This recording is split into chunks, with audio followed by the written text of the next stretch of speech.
Bacaan dari kitab kedua Samuel.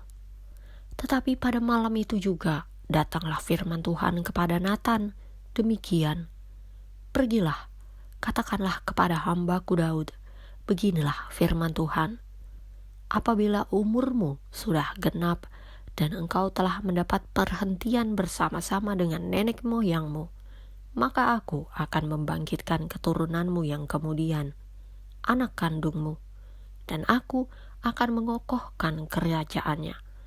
Dialah yang akan mendirikan rumah bagi namaku, dan aku akan mengokohkan takhta kerajaannya untuk selama-lamanya. Aku akan menjadi bapanya, dan ia akan menjadi anakku. Keluarga dan kerajaanmu akan kokoh untuk selama-lamanya di hadapanku. Takhtamu akan kokoh untuk selama-lamanya." Demikianlah sabda Tuhan. Mazmur tanggapan. Anak cucunya akan lestari untuk selama-lamanya. Aku hendak menyanyikan kasih setia Tuhan selama-lamanya, hendak memperkenalkan kesetiaanmu dengan mulutku turun-temurun. Sebab kasih setiamu dibangun untuk selama-lamanya, kesetiaanmu tegak seperti langit. Anak cucunya akan lestari untuk selama-lamanya. Engkau telah berkata, "Telah kuikat perjanjian dengan orang pilihanku. Aku telah bersumpah kepada Daud hambaku. Untuk selama-lamanya, aku hendak menegakkan anak cucumu dan membangun takhtamu turun-temurun. Anak cucunya akan lestari untuk selama-lamanya. Dia pun akan berseru kepadaku, 'Bapakku, Engkau Allahku dan gunung batu keselamatanku.' Aku akan memelihara kasih setiaku bagi dia untuk selama-lamanya, dan perjanjianku teguh bagi dia. Anak cucunya akan lestari untuk selama-lamanya." Bacaan dari surat Rasul Paulus kepada jemaat di Roma. Sebab bukan karena hukum Taurat telah diberikan janji kepada Abraham dan keturunannya bahwa ia akan memiliki dunia, tetapi karena kebenaran berdasarkan iman. Karena itulah kebenaran berdasarkan iman, supaya merupakan kasih karunia, sehingga janji itu berlaku bagi semua keturunan Abraham, bukan hanya bagi mereka yang hidup dari hukum Taurat, tetapi juga bagi mereka yang hidup dari iman Abraham.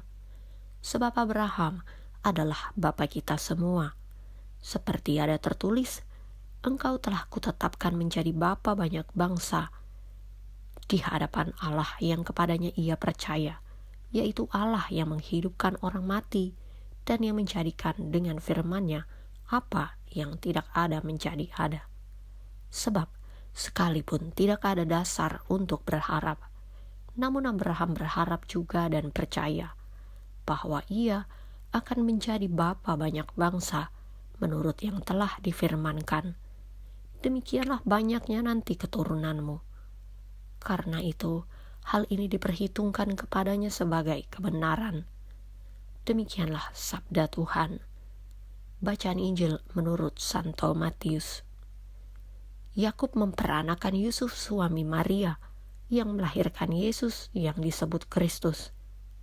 Kelahiran Yesus Kristus adalah seperti berikut.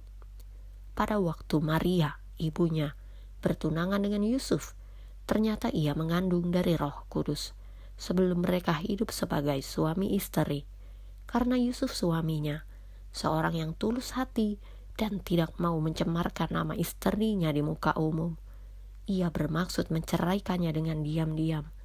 Tetapi ketika ia mempertimbangkan maksud itu, malaikat Tuhan nampak kepadanya dalam mimpi dan berkata, "Yusuf, anak Daud, janganlah engkau takut mengambil Maria sebagai istrimu, sebab anak yang di dalam kandungannya adalah dari Roh Kudus.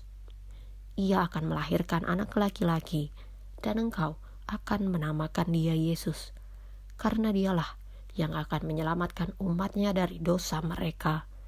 Sesudah bangun dari tidurnya, Yusuf berbuat seperti yang diperintahkan malaikat Tuhan itu kepadanya. Demikianlah Injil Tuhan.